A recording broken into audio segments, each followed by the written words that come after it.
You've seen through this video series an overview of our important capital project, a summary of the planning process, and a description of each of the major project components.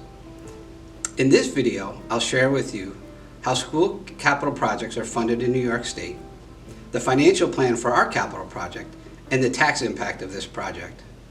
In New York State, school capital projects are funded through a combination of New York State building aid and local share. Building aid is used by New York State to incentivize districts to continually assess school building and site conditions and to address deficiencies identified in these assessments through capital projects to ensure safe, secure, and appropriate educational facilities. Our state building aid ratio is 77.9%, meaning the state will reimburse the district for 77.9% of all qualifying capital project costs. We anticipate that only a small portion of project costs will be unaided, resulting in a 74% building aid reimbursement from New York State for both propositions. Local share is the amount that needs to be included in our general operating budget to pay principal and interest payments on project debt after netting out building aid reimbursements.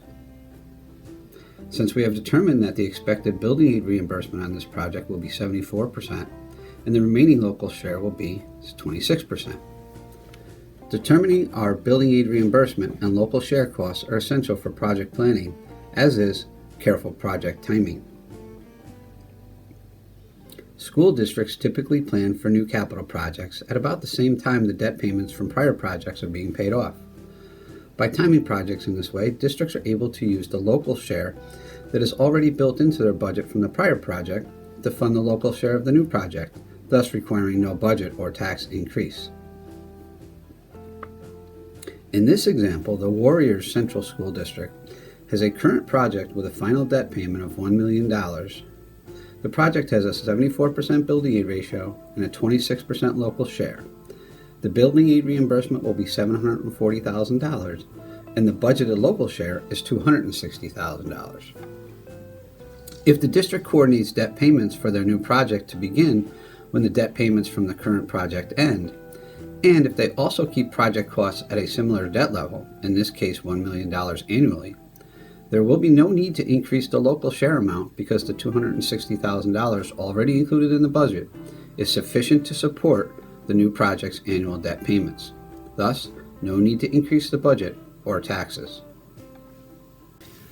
As I previously mentioned, our state designated building aid ratio is 77.9%. This has not always been the case though, and much to our benefit, over the past 20 years we've been able to leverage various state incentive programs to increase our building aid reimbursement to about 95%. During that time period, we accomplished a remarkable $101 million of district-wide capital improvements with minimal tax impact due to the very low 5% local share component.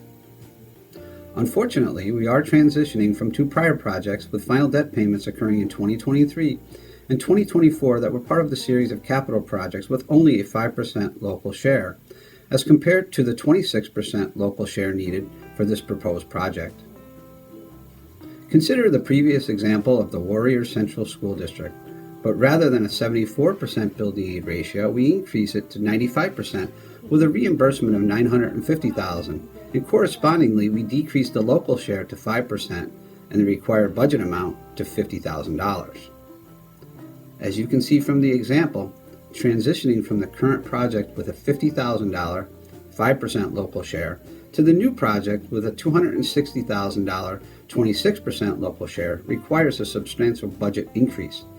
In this example, $190,000. The Warrior Central School District example illustrates our challenge, as the current budget amount for projects with 5% local shares is not sufficient to cover the higher 26% local share cost for the proposed project.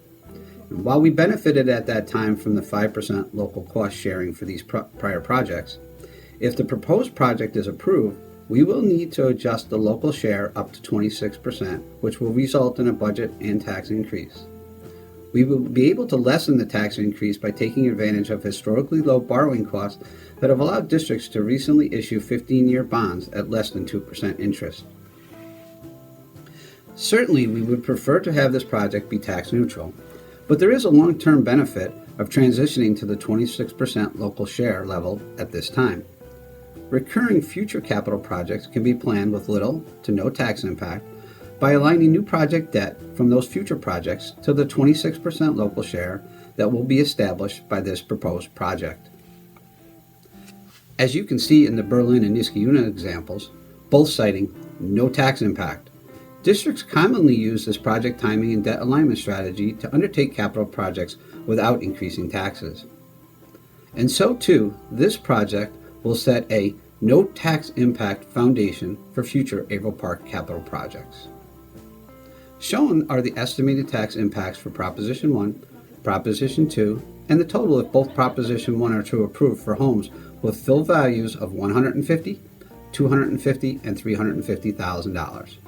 For a home with a $150,000 full value, the Proposition 1 tax increase is $65.96. The Proposition 2 tax increase is $10.57, and if both propositions are approved, a combined total tax increase of $76.53. Proposition 1 and 2 will be completed via a multi-year construction plan, resulting in a projected tax increase being phased in over a 3-year period commencing in 2023.